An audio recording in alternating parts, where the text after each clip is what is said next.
Hey everyone, my name is Kartikay Mehrotra. I'm a cybersecurity reporter with Bloomberg News, typically based in Oakland, but enduring the pandemic in suburban Chicago right now. Welcome to How Safe is My Data? It's a question we've all been asking for the better part of the last few decades, but with increasingly complicated answers.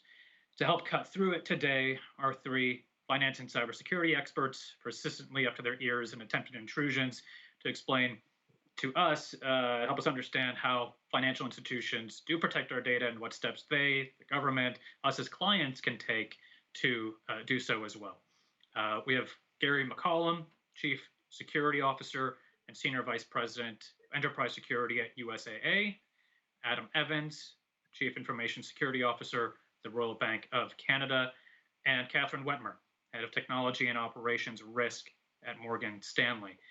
Thank you three for joining us today. I expect you're all having something close to the same day or week that I am, trying to understand the scope of this attack against FireEye and government companies across the globe. FireEye is a leading cybersecurity player in the US, and the attack on them from a nation state turned out to just be the tip of the iceberg. Dozens of entities globally are now victim to what seems to be a Russian campaign aimed at exploiting malware installed in a software update for a leading government and private vendor called SolarWinds. They have thousands of clients across the globe, which makes the scope of this attack sort of overwhelming. In fact, they just issued a statement to the SEC saying that they believe 18,000 clients globally may have installed a malicious software update. So for the sake of this conversation, which should focus on how safe is my data, I'd like to ask maybe Ms. Wetmur first. If a leading cybersecurity threat intelligence firm can get attacked, then is anyone safe? And what should people outside of the cyber circuit learn from incidents that compromise entities who most would presume would have the most sophisticated security in the world? Yeah, so I would say that certainly anybody is vulnerable to any type of cybersecurity attack. We're all doing within the banking sector, ensuring that we're doing everything we possibly can to both protect our perimeter and then to understand if somebody gets inside, and then being able to really focusing on being able to discover and then react and manage any kind of threat. But it is something we should all think about when we do see these large companies being impacted and how we use those companies within our own areas.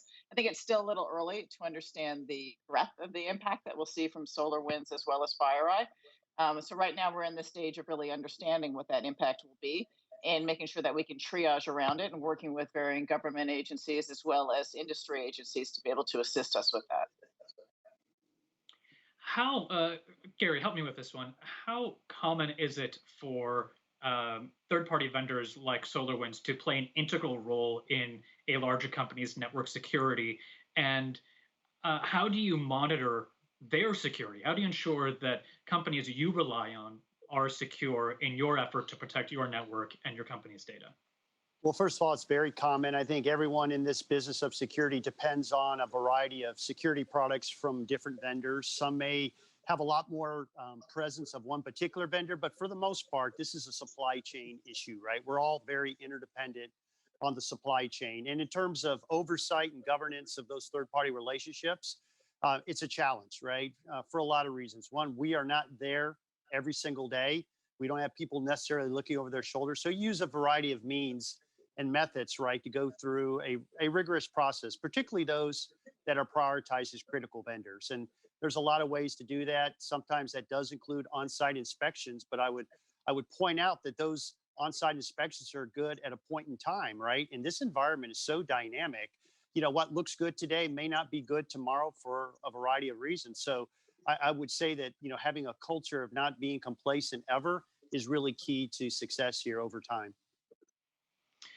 Adam, how are you not complacent ever? Is that a realistic benchmark? And how do you protect yourself against what feels like inevitable infiltration for most companies? Yeah, it's a good question. I think, looking at the foundational security elements that organizations should be putting in place. So this is, the normal hygiene things, patching your systems, running your security software, keeping everything current. all of those sorts of things. I think education and awareness of your workforce and your clients plays a large role. So how do you make sure these people are aware of what's going on, the kinds of tactics and things that are typically employed by threat actors, so they can more accurately identify, when malicious emails are coming in, those sorts of things.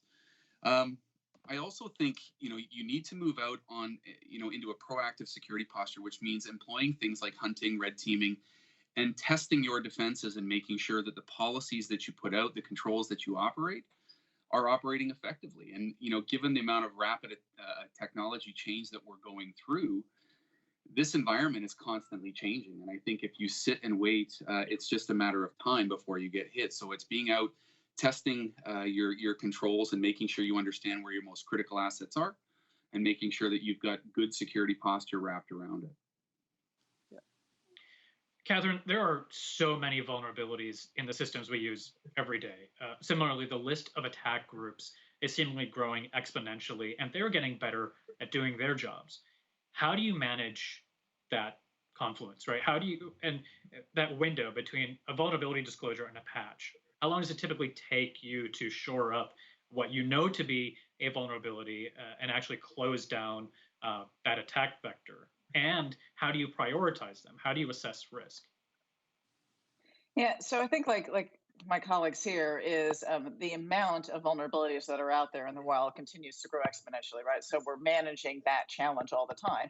And then while at the same time, the quickness to those vulnerabilities being able to be used in the wild to cause to become more of a threat actor is a bigger issue for us. So we look at everything based on risk management. So we would say, what kind of risk and controls do we want? So the first thing would be decide if it's a step one, you have to patch right away. Some other things you may decide you're going to patch at a different pace based on what's out there in the wild. But you have to continuously stay ahead of it. And just by the fact that there's so much that's going on is continuing to add to our teams. But I would add on that we've done quite a bit of work also of making sure that we're managing our environment. So comments like the red teams, the hunt teams, things along those lines to make sure that if there is something in the wild that we can see when it's hitting or potentially impacting us as well. Yeah. It's interesting, Gary, we're talking about things that are malware or attackers who are trying to gain access to the network, but there are just so many parts of a network that the financial services industry stands on, including third-party vendors, including your own systems, and the consumers and clients who subscribe to your services. What is, if there is a weakest link from a cyber perspective right now, is it possible to point to that? And what steps should parties involved, especially clients, be taking to mitigate the risk that they're exposed to?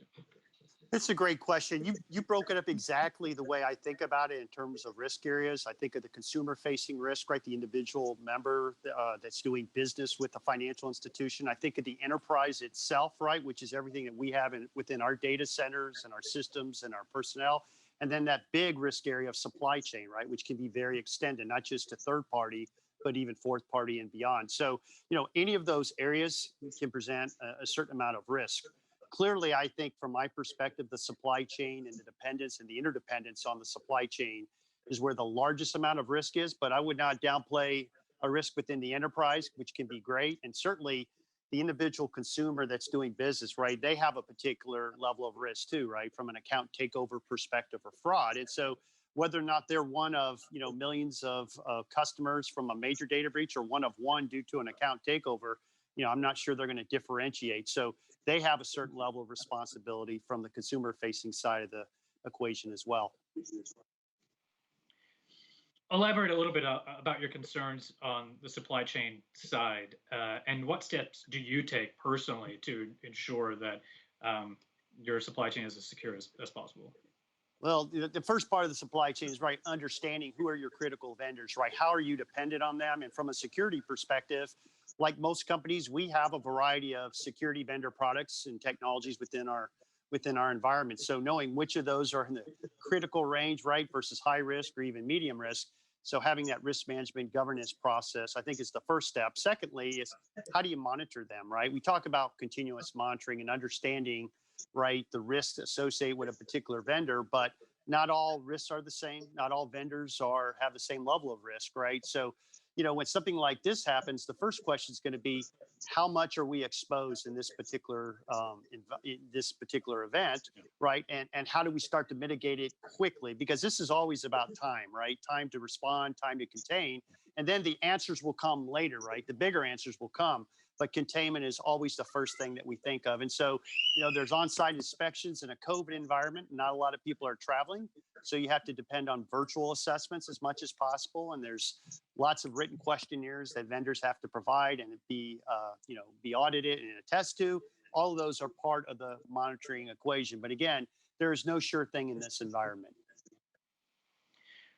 Adam, how often do you find yourself putting out a fire that was created by malware brought into the system from a consumer who either through use of their mobile or another device introduced something foreign into your network that's causing problems for you?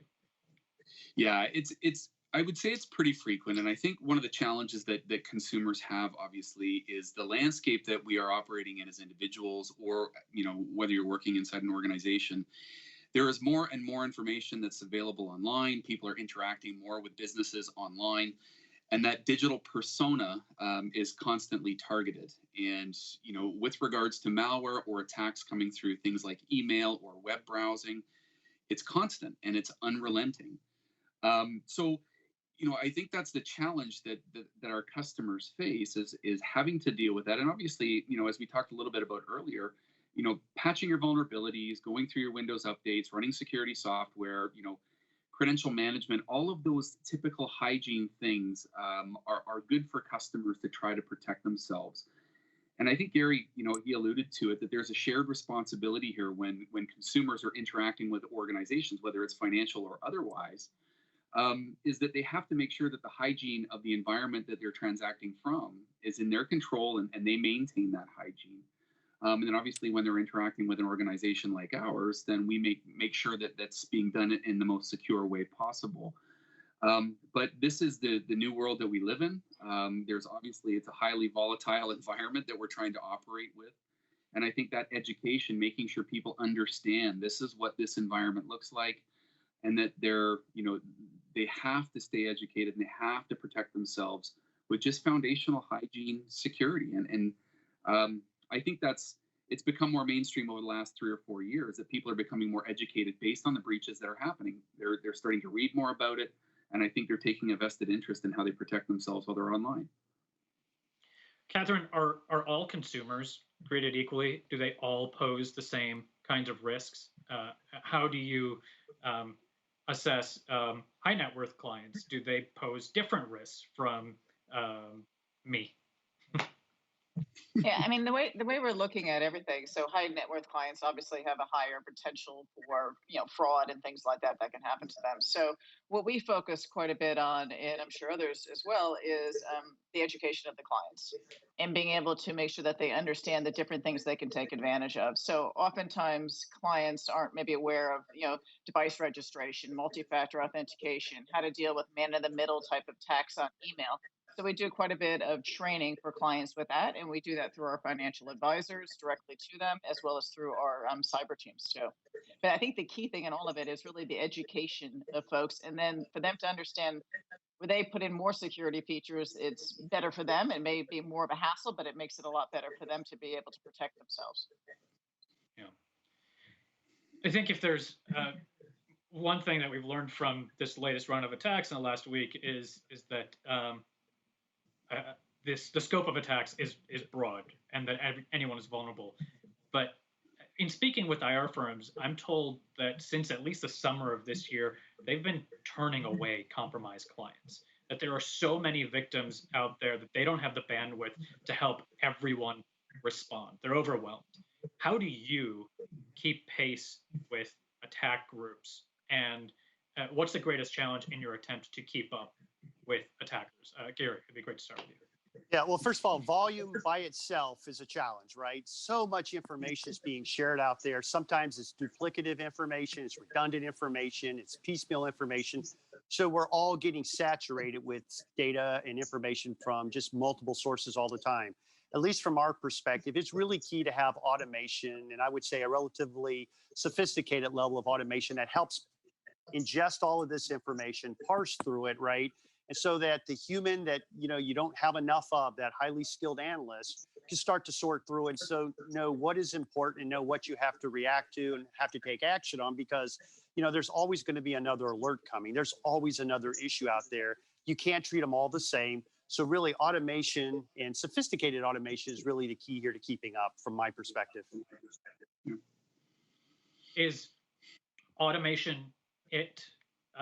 Certainly, you'd want more humans to be keeping an eye on things coming in and out of the network as well. But there's obviously only certain the industry is limited in the number of experts who are available to support your networks, and also you have budgets. But is automation it when it comes to protecting your networks and monitoring traffic in and out? I would say it's not it. It is part of the equation, right? Certainly the human element, the skilled, highly skilled human element is absolutely critical in all this, because ultimately there's some things that you can automate response to, right? Phishing emails that get through, those are pretty easy to automate a response to. But in terms of understanding something that's suspicious, that doesn't look like a normal alert or a normal incident, right, requires some human intervention and some analysis and some detective work, right? That's where you want to focus that limited number of skilled analysts on those things that are the most interesting and those that have the most potential risk behind them. So automation is part of it, but you have to have the human element involved in a lot of these things. Yeah, I'd agree, Gary. I think that culture of awareness inside of an enterprise is one part of it. An insights-driven security program, so your red teams, your hunters, your intelligence groups provide you with an insight into the enterprise of what normal looks like, and helps you kind of pick out abnormal activity. And then the technology stack. So this is a people, process, and technology problem, right? All three of those things need to get matured if you're going to really deal with this problem at scale. So automation is a sliver of that overall solution set, no question. Catherine, are there enough people to help you do? Yeah, go ahead. I would just add, everybody talked about the amount, but the amount of signal to noise in the environments is extreme, right? Without this automation, we wouldn't be able to manage it. Think about in any plant today, you'll have billions of events that are happening on a given day, and you want to be able to understand the deltas within those. So the amount of work that we do within our hunt teams to be able to have a strong analytics problem is critical to being able to solve these problems. And then you'll be able to take, here's a problem that we see, and then that's where the experts will take a look at it. But if you gave them everything, there's no way they could possibly scale. Right. Do you feel like you have enough support, or maybe does the industry have enough talent to appropriately defend against the litany of attacks that occur every day, Catherine? I would say we could all always use more talent.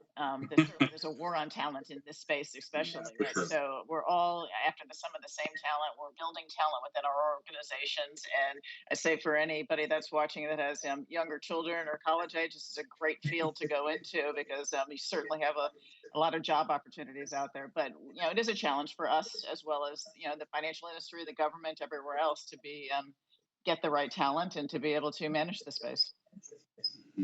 I would just add to that, Kartikay, when I was wearing a uniform in the Air Force, we used to call cybersecurity talent a high demand, low density asset, which means you don't have enough.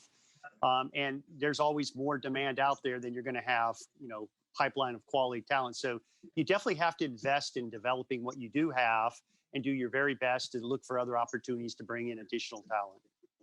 Yeah, and maybe one more piece to it is, I think the nature of the cybersecurity professional has changed over the last 3 or 4 years, in that they are no longer just technical resources, they're business advisors. So they are moving closer and closer to the business and having to have educated conversations with business risk owners.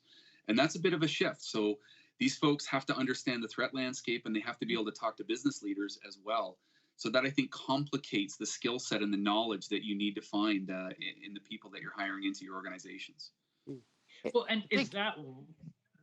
Go ahead. Kartikay, I was just going to say, you made me think of something earlier when you asked a question of Adam, right, around, if this can happen to FireEye, it can happen to everybody. What's the lesson here? And I would tell you, every security professional starts with the basic model that they learned early on: prevent, detect, and respond.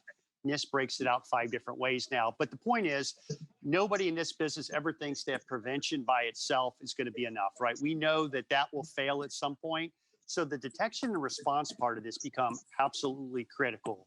And when you think about detection and response, it is exactly what Adam said, which is it is a combination of talent. It is a combination of strong processes that are repeatable and scalable. And it's also part of that is the technology and tools behind that. So the talent part of that is the centerpiece of it, but you need those other pieces for this to be an effective security model. Yeah, no question. This is an issue that I've been reading about and talking to people about for decades. The lack of headcount, the lack of talent in this industry to help fill these gaps necessary to ensure that our networks are secure. What stands in the way of fulfilling the objective of having enough people to get this job done? Is it simply that there are more companies, our reliance on these networks is greater than ever before, or have institutions simply not done enough to churn out more workers? I think it's a combination of all of those. Mm-hmm. Yeah. I would also say that the whole industry and the whole scope has grown so much. Yeah. I think the complexity of the technology landscape is contributing to it. So there's so much technology. Some of that technology is being outsourced. That makes it very, very difficult to have enough people that understand now the complexity of technology solutions, right? It's very difficult. It used to be you had somebody that understood an online application front to back. And as we introduce microservices and those sorts of things into our solutions, it becomes harder and harder to find people that really understand the technology solutions and applications that we're creating. Yeah, and I would add to that there's a lot of specialty areas within cybersecurity. There's not a degree that you go out there that makes you an expert in all areas, right? We need people that know identity access management. That's a skilled area. We need people that understand network topologies and how they're architected and engineered, right? We need a lot of different skill sets. It takes time to grow people that know a lot about a lot of those areas. And you can get very good in one area, but it's not enough, right? When we talk about so-called experts. Yeah. I want to pivot to another focus just briefly. Your industry is given credit for embracing the value of information security while others have lagged. Financial services perhaps best explained its success in cyber because of its access to resources, or perhaps because attackers have prioritized your industry from the start because it's been lucrative for them. Is financial services, in fact, creating systems for other industries to follow? From a regulatory perspective, do you think governments have done enough to support your industry that would create models for others to follow? And can you point to any examples of how things have changed for the better in financial services in the last few years or since the JP Morgan Chase attack in 2014? Katherine, maybe you can start with this one. Yeah, I mean, I think the way I would start with it is to say that across the industry, the one thing that I think is unique, at least in the financial services industry, is that we speak to each other. We don't look at each other as competitors when it comes to cybersecurity. So if there is an issue out there, a problem, we have a lot of industry forums that work together. We all, an attack on one is attack on the others because it's not good for the entire industry. And then there's a lot of government groups that we work very closely with. I say that some of the other industries could probably learn from some of what's been done in the financial areas. So potentially some of the power industries and oil industry areas along those lines. And we're seeing some of those extensions of some of the industry groups there too. Do you? Yeah, I would also. Sorry. Sure. Go ahead. I would also add. I think certainly, and maybe the non-U.S. person on the phone speaking from a Canadian point of view, I think looking at regulation and how we do cross-sector sharing of information and intelligence better, that's an area of opportunity. I think at a government level that we need to start to push the agenda forward with. We do very, very well within our own sectors. But as soon as you need to open up to other pieces of critical infrastructure, it becomes a little bit more problematic because of privacy concerns and those sorts of things. So I think, we need to get better at harmonizing some regulations in the interest of protecting the citizens of the countries that we operate our businesses in. We need to be able to share information far more readily and in a more timely fashion. I would just add to all of that. Yeah. going back to what Katherine said, I'd foot stomp the collaboration, information sharing. I think back to 2012 and 2013 when the financial sector in this country was subject to denial of service attacks by a nation state proxy. Really, for me back then, the level of information sharing that was facilitated through the Financial Services ISAC, Information Sharing and Analysis Center, that really became, I think, a great example of how a sector can work very well and quickly, right, during a time of crisis. We're in a period of transition in the United States between governments, which is always sort of a period of uncertainty. Forget the fact that we're in a pandemic and just the sort of noise of the last 4 years. What are your expectations of a new administration? And another specific issue that's come up these last few months or last few weeks, the Cybersecurity Infrastructure Security Agency in the United States is tasked with protecting critical infrastructure. And they've spent a lot of time on election systems leading up to the election, justifiably so. And it seems they did a very good job. But in the last 48 hours, I'm hearing from others who are concerned that other industries have not been a point of emphasis for CISA, and that regulators have perhaps not prioritized them either. So this is a threefold question, unfortunately, but expectations from a regulatory standpoint in the next 4 years, what would you like to see happen? What would you like to see change? And two, is the infrastructure that exists doing a good enough job to comprehensively support the exponential growth of network activity and attacks that we're seeing?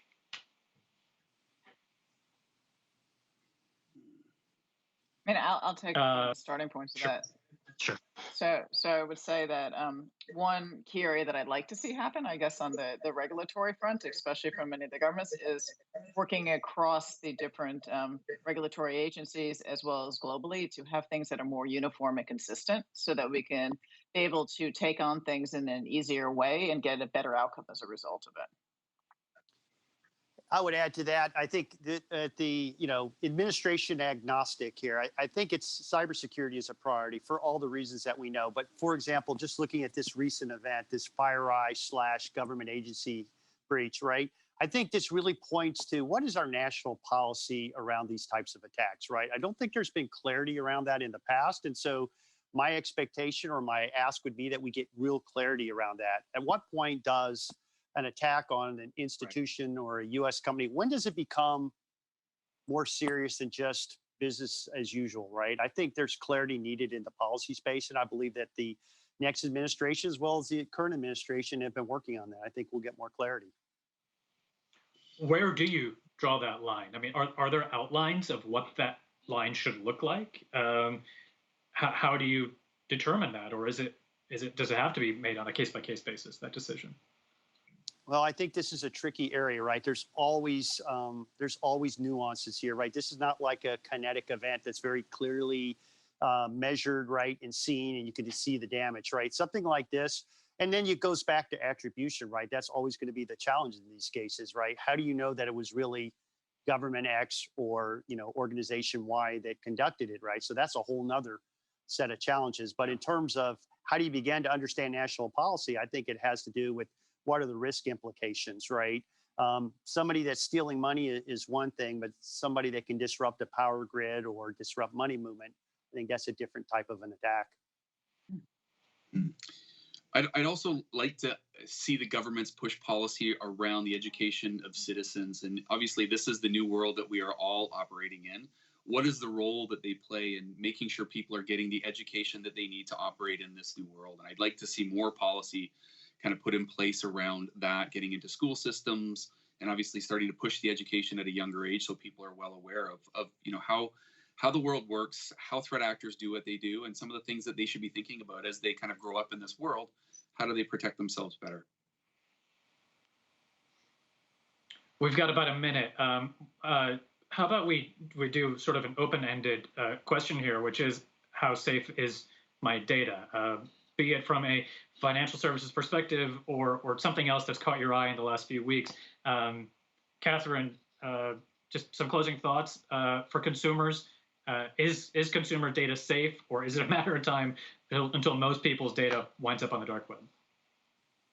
I think it depends on the consumer and it depends on the place, right? So you're only as good as your weakest link is. And so if your weakest link is something you might be doing on your own mobile device, if your weakest link is someplace you're giving your data, your weakest link is you clicking on a phishing exercise, those are the problems I think that are out there. And that's the thing that we can't protect everybody from. And people need to take that ownership themselves over understanding their weakest link and understanding where their data is at and being able to manage that fiercely. Yeah, I would add to that, Kartikay. I think it also depends on the type of data that we're talking about. And as a person who's been a victim of multiple data breach events, right, sure, I know that my personal information is out there. You can't reissue a social security number. You know, you can't reissue some personal identifiable information. And so once it's out there, it's out there, right? And so then it becomes, I think, it becomes a process of risk mitigation, right, and shared responsibility. I try never to use user ID and password where I can get away with using multi-factor authentication, for example. And so, once you recognize you're sort of operating in a hostile ecosystem, you do what you can do as an individual consumer, right, to take prudent actions. And I think strong authentication is part of it. Yeah. Adam, quick final thought. Yeah, I would leave you with, people they can't be passive in this activity. They have to take control of their own digital persona, the information that they're making available online, understanding that at some point it will get collected and used. And I think once they understand where their critical information assets are and they understand how they want to protect them, that's a big step in the right direction for them to protect themselves and hopefully their digital identity, depending on or irregardless of where they're trying to operate online.